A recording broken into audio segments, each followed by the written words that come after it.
성북동의 한 고풍스러운 저택. 탁 트인 발코니에서 커피를 홀짝이던 두 여인은 가을 햇살 아래 어쩐지 대조적인 모습이었다.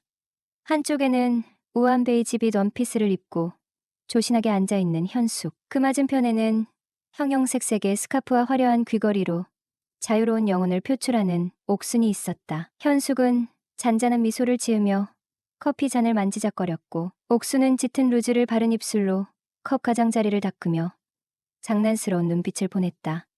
그래서 말인데, 옥순이 입을 열었다. 지난주에 나이트에서 만난 남자 얘기했었지? 정말 괜찮더라니까. 운동을 해서 그런지 힘이 장난이 아니야? 나도 감당하기 힘들 정도라니깐. 호호. 그래? 현숙은 무심하게 대답했지만 어딘가 초점이 흐린 눈빛은 다른 생각에 잠겨있는 듯했다. 옥수는 눈썹을 치켜 올리며 현숙을 바라보았다. 뭐야, 나한테 집중 좀 해봐. 너 무슨 고민 있는 거 아냐? 현숙은 고개를 천천히 끄덕이며 뜨거운 커피를 한 모금 마신 뒤 말했다. 옥순아, 나 요즘 많이 외로워. 그 한마디에 옥순의 얼굴에는 흥미로운 미소가 떠올랐다. 그래? 그래서 바람이라도 피워볼까 생각 중이야? 뭐? 옥수는 깜짝 놀란 듯 눈을 동그랗게 뜨며 의자에 등을 기대었다. 이런 말 할 줄은 몰랐네. 대체 무슨 일이야?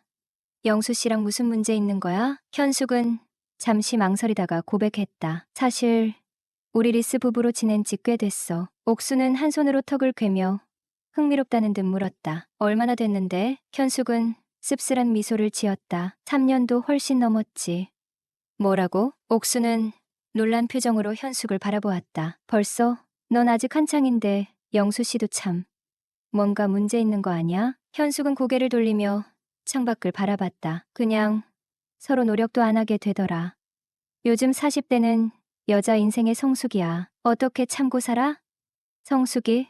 현숙은 피고스며 옥순을 바라봤다. 넌 항상 이런 표현이 참 저질스러워. 저질이 문제가 아니라 이건 현실이야. 암튼 많이 찾게 되는 시기는 맞잖아. 옥수는 진지하게 말했다. 그럼 차라리 나처럼 이혼을 해. 요즘엔 3명 중 1명은 이혼한다잖아. 이혼이란 게 그렇게 쉬운 줄 알아? 그럼 몰래 애인이라도 만들어. 옥수는 장난스럽게 현숙의 손을 잡으며 눈짓을 했다. 내가 괜찮은 사람 1명 소개시켜 줄까? 건장한 남자로다가. 현숙은 웃음 섞인 한숨을 내쉬며 대꾸했다. 건장한 남자라. 말만으로도 설레긴 하네. 그런데 겁나기도 하고. 아유, 융통성 없는 건 여전하네. 요즘 같은 세상에 애인 한두 명 없이 무슨 재미로 살아? 애인 없으면 팔불출이란 말도 있잖아. 현숙은 웃으며 대꾸했다. 뭐야, 팔불출 소리까지 듣는다고? 어머, 예. 그냥 웃고 넘길 일이 아니야. 요즘은 바람 안 피우는 사람보다 피우는 사람이 훨씬 많아.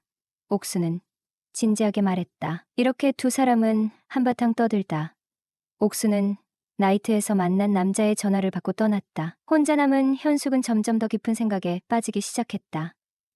영수와 현숙은 20년 전에 만났다.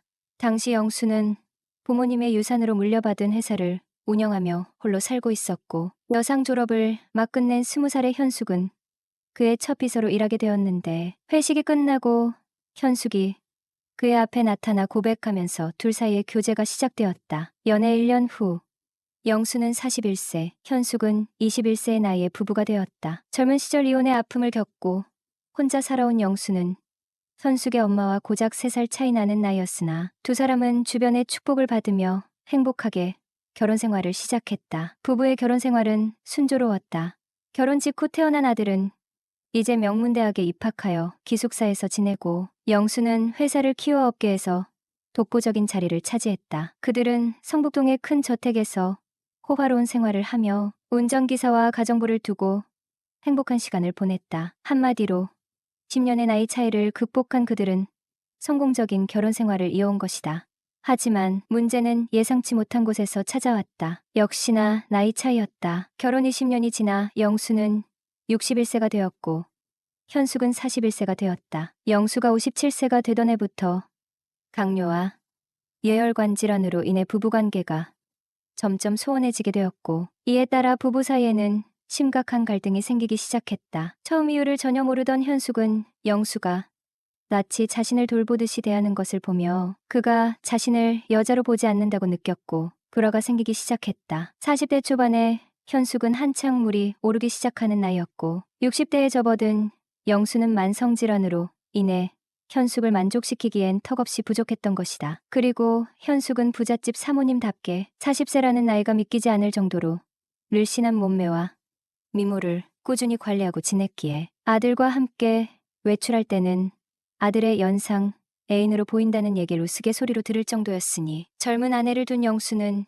이런 상황에 깊은 고민에 빠지기 시작했다. 병원에서는 더 이상 치료가 불가능할 정도로 발기부진이 심각해졌고 현숙에게 젊고 건장한 남자가 나타나서 자신으로부터 멀어질까봐 걱정이 되어 마음이 불안해졌기에 더 이상 일에 집중할 수 없을 정도로 신경이 쓰였다. 하지만 공교롭게도 밤에만 빼고 두 사람 사이에는 큰 문제가 없었다. 현숙은 영수를 무척 사랑했고 그의 친정에 경제적인 어려움이 닥칠 때마다 아무 조건 없이 도움을 주었기에 현숙은 항상 영수에게 의지하고 우러러보았다. 그래서 20년 넘는 나이 차이를 극복하며 아무 문제 없이 살아왔던 그들이었다. 그러나 현숙에게도 한계가 찾아오기 시작했다. 건강한 사내와 데이트하는 꿈을 자주 꾸기 시작하며 외로움을 느끼기 시작했던 것이다. 그녀에게는 자신의 감정을 채워줄 누군가가 필요하다는 것을 깨닫게 되었는데 영수는 이런 상황을 눈치채고 차라리 현숙에게 남자를 만들어주는 것이 좋겠다는 생각을 하게 되었다.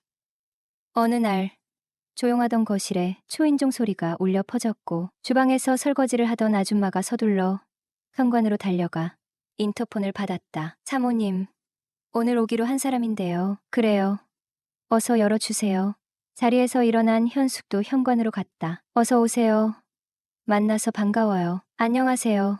처음 뵙겠습니다. 김경태라고 합니다. 현관으로 들어오는 사내를 보고 순간 놀란 현숙이었다. 자신을 김경태라고 소개한 사내는 30대 초반에 얼굴은 약간 험상궂은 인상을 가지고 있었고 무엇보다 자신보다 월등히 큰 185cm의 커다란 키였다. 한참을 올려다봐야 하는 것에 현숙은 아니, 키가 왜 이렇게 커요? 하며 반갑게 맞아주었다. 사모님, 앞으로 잘 부탁드립니다. 근데 경태씨, 젊으신 분이 집안일이나 잡심부름같이 허드렛 일을 하실 수 있겠어요? 상관없습니다. 시켜만 주시면 뭐든지 잘 해낼 자신 있습니다. 경태는 아주 씩씩하게 큰 소리로 대답했다. 호호, 자신감 있는 모습이 참 보기 좋네요. 앞으로 잘해봐요. 네, 사모님, 열심히 하겠습니다.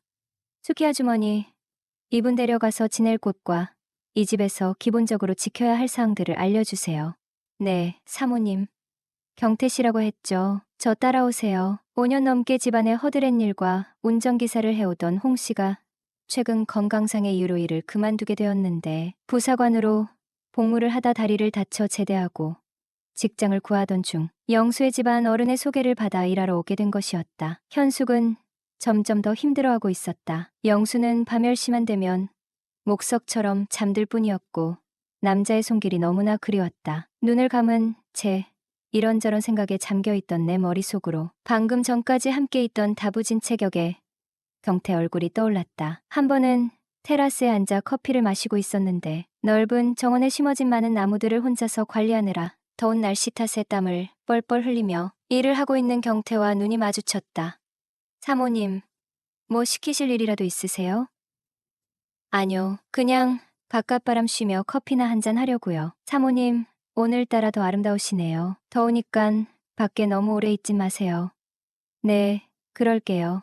저 양반이 방금 나 보고 아름답다고 했나. 그날따라 서슴없이 날 대하는 경태가 평소와 달라 보였던 것이다. 경태씨, 잠깐 안으로 들어올래요? 사모님, 저 지금 땀도 많이 흘리고 옷도 더러워서 좀 그런데요. 괜찮으니깐 들어와요. 말끝을 흐리며 가느다랗게 한숨 짓는 사모님의 얼굴을 잠시 바라보던 경태는 서둘러 집 안으로 들어섰다. 현숙은 미리 준비한 주스를 내밀며 힘드실 텐데 이거라도 한 잔 드세요. 어이구, 뭐 이런 것까지 주시고 감사합니다. 하며 벌컥 들이켰다. 사모님한테 이런 대접도 다 받아보고 너무 영광입니다요 라며 순박한 웃음을 터뜨리는 것이었다. 현숙은 속으로 경태가 겉모습과는 달리 아직도 이렇게 순박한 웃음을 가진 사람이었다니 그의 또 다른 모습에 매력을 느꼈다.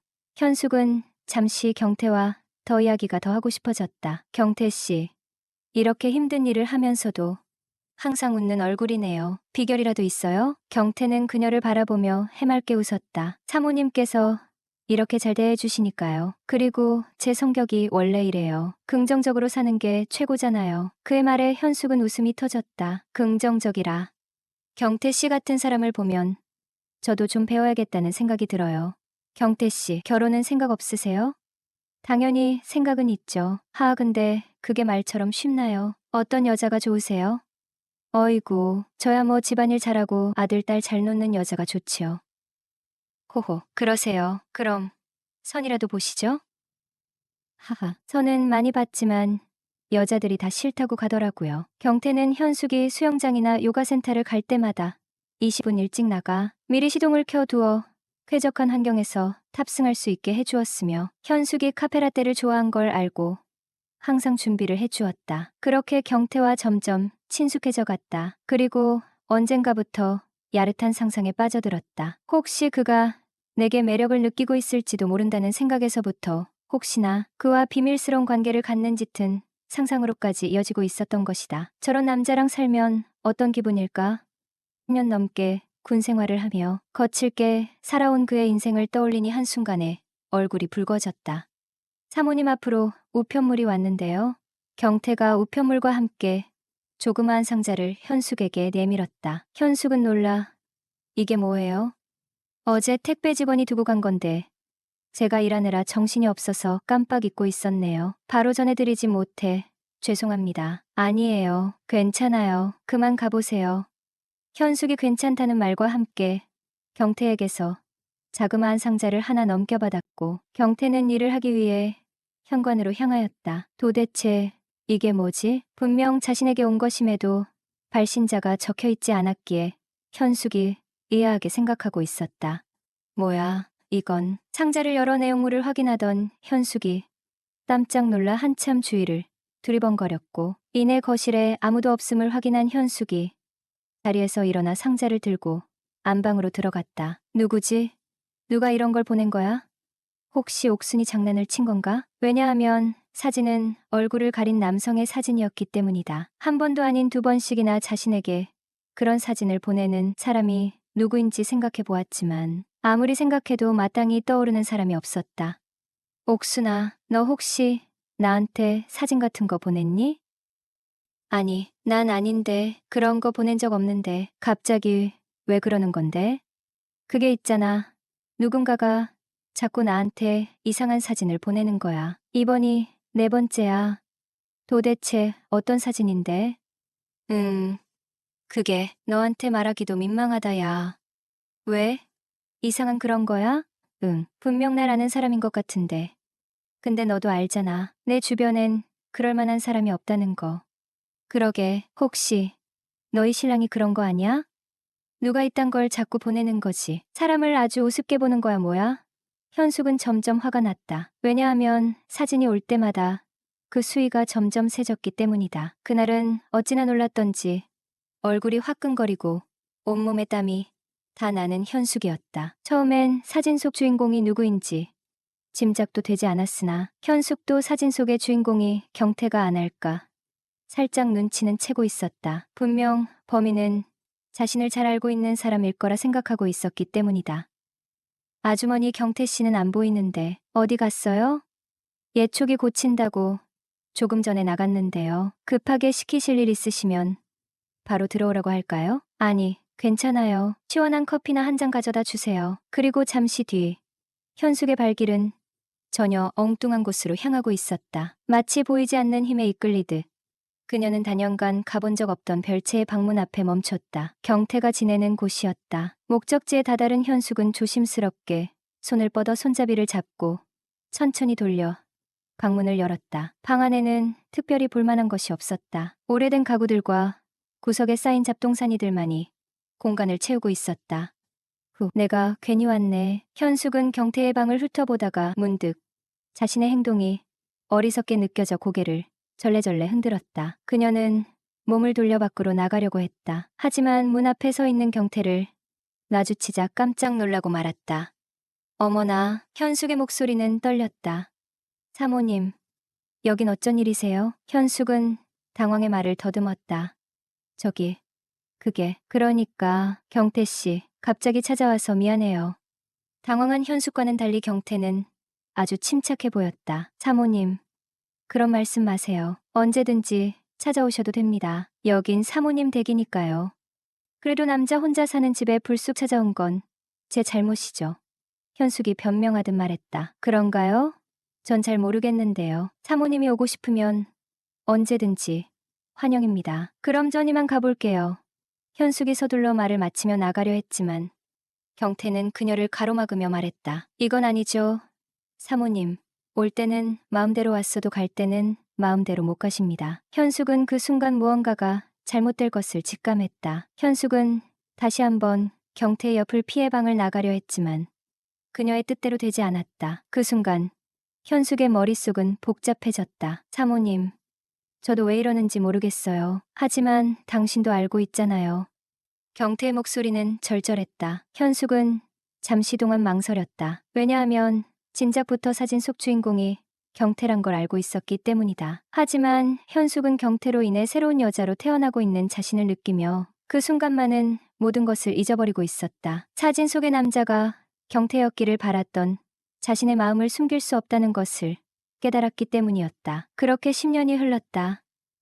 영수는 경세가 악화되어 더는 일상을 함께할 수 없었고 병원에 누운 채 현숙의 손을 꼭 잡고 마지막 날들을 보냈다. 하루하루가 간절했던 시간 속에서 그는 마지막으로 그녀에게 한 통의 편지를 남겼다. 현숙아, 나는 너가 행복하길 진심으로 바래. 평생 내 곁에 있어줘서 고마웠어. 사실 경태는 내가 너를 위해 선택한 사람이야. 내가 더 이상 너를 행복하게 해줄 수 없다는 걸 알았을 때 너의 곁에서 부족한 부분을 채워줄 사람을 찾고 싶었어. 그게 바로 경태였어. 그러니 죄책감은 가지지 말고 남은 인생을 즐겁게 살아가길 바래. 나 대신 경태와 함께 웃으면서 말이야. 영수는 그 말을 끝으로 세상을 떠났다. 편지를 읽으며 현숙은 한참 동안 아무 말도 하지 못했다. 눈물이 끊임없이 흐르는 가운데 영수가 그녀를 얼마나 깊이 사랑했는지, 얼마나 큰 희생을 했는지 비로소 이해할 수 있었다. 그의 마지막 선택이 자신을 위한 사랑이었다는 사실이 가슴을 아리게 했다. 그 이후로도 경태는 집을 떠나지 않았다. 여전히 별채에서 생활하며 집안일을 거들었고 현숙과는 하루하루 함께 시간을 쌓아갔다. 하지만 가끔은 이런 생각이 들었다. 경태 나이도 어느새 40을 넘겼는데 평생을 결혼도 포기한 채 내 곁을 지키는 게 정말 그에게 행복한 일일까? 경태가 늘 말하던 대로 그는 현숙이 잘 지내는 모습을 볼 때마다 그저 행복하다고 했다. 그러나 현숙은 알았다. 그의 마음 한켠에는 지워지지 않는 외로움이 있다는 것을. 그녀는 자신을 향한 그의 헌신이 고맙기도 했지만 한편으로는 미안했다. 이제 그를 놓아줘야 할까? 현숙은 깊이 고민했다. 그녀는 영수가 남긴 편지와 경태의 모습을 떠올리며 답을 내리기로 했다. 어느 날 차 한 잔을 앞에 두고 그녀는 조심스레 말했다. 경태 씨, 이제 당신도 당신의 행복을 찾아야 하지 않을까요? 나는 괜찮아요. 정말로요. 경태는 잠시 머뭇거리다가 웃었다. 현숙 씨가 괜찮다면 저도 괜찮습니다. 하지만 제 행복은 이미 여기에 있는 거려. 그 말에 현숙은 눈시울이 붉어졌다. 그러나 그녀는 마음을 굳게 먹었다. 영수의 편지처럼 그녀도 경태가 진정으로 행복할 수 있도록 그의 손을 놓아줄 준비를 해야 했다. 삶은 그렇게 서로를 떠나기도 하고 다시 만나기도 하면서 각자의 행복을 찾아가는 여정임을 깨달은 순간이었다.